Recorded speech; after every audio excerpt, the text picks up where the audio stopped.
I've driven I-Shift before, several times actually, but it keeps getting better. This time was to test Volvo's new XE13 downspeeding package.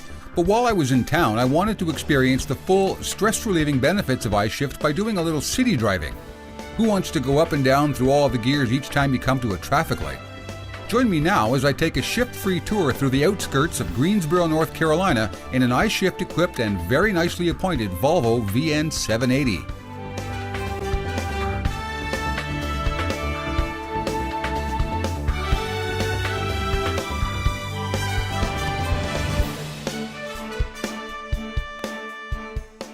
Traffic on the industrial west side of Greensboro isn't that bad, but there are lots of stoplights and winding roads. It's hard to maintain a steady speed under those conditions.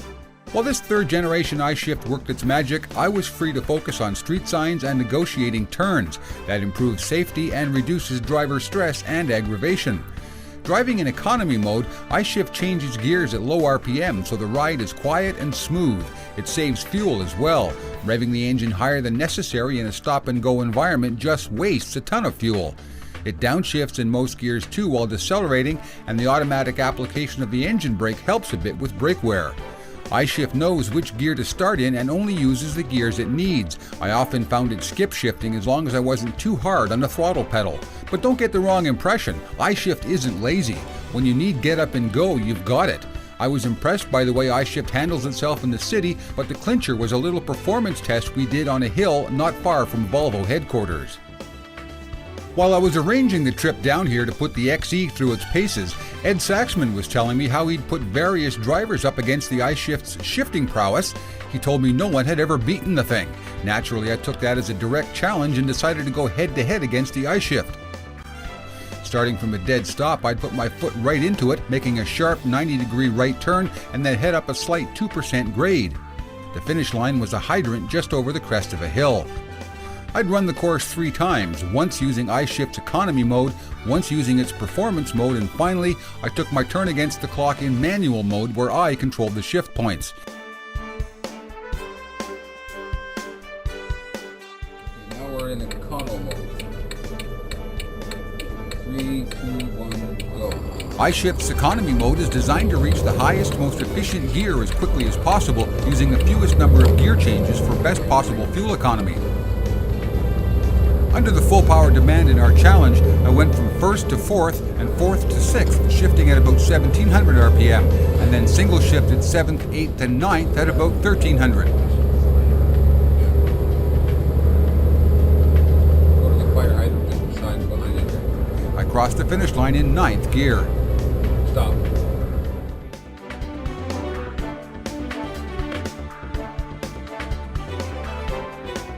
Okay, this is performance mode. 3, 2, 1, go. In performance mode, I-Shift will take advantage of all the horsepower the engine has to offer. Here, it shifted from 1st to 3rd and then 3rd to 5th at 2000 RPM. It then single shifted 5th, 6th, 7th, and 8th at 1900 RPM on each shift. Once again, it crossed the finish line in 8th gear.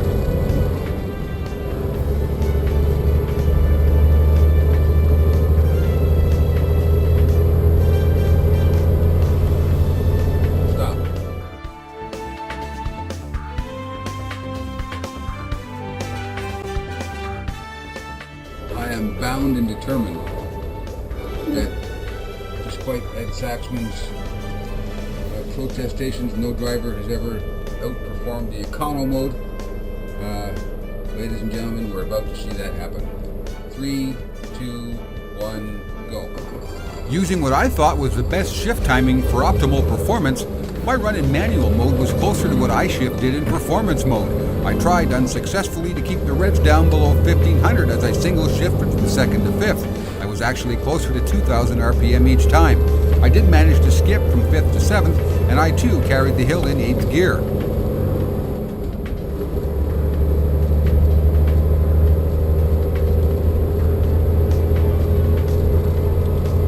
Stop. Well, man versus machine. Mark versus a computer. Not too sure how he did. We took a couple of tries at it.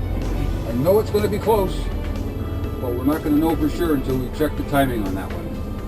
Interesting challenge though. See how we did. I did watch the tape after we'd run all 3 modes. It was interesting, but too close to call. Let's watch.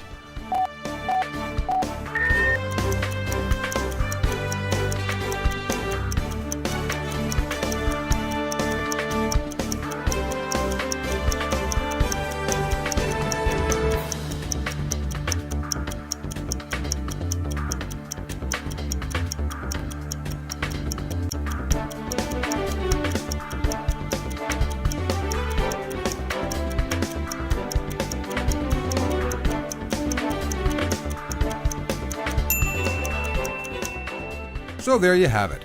I couldn't touch I-Shift in performance mode. The best I could do was tie economy mode for time, but based on engine revs, it would have crushed me in fuel consumption. And I have to admit, I could never shift a manual transmission that fast or that precisely. I-Shift wins there, hands down.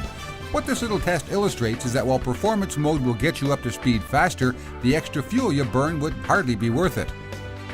In part 2 of our test drive, I take this Volvo 780 out onto I-40 between Greensboro and Raleigh to check out its new XE13 downspeeding package.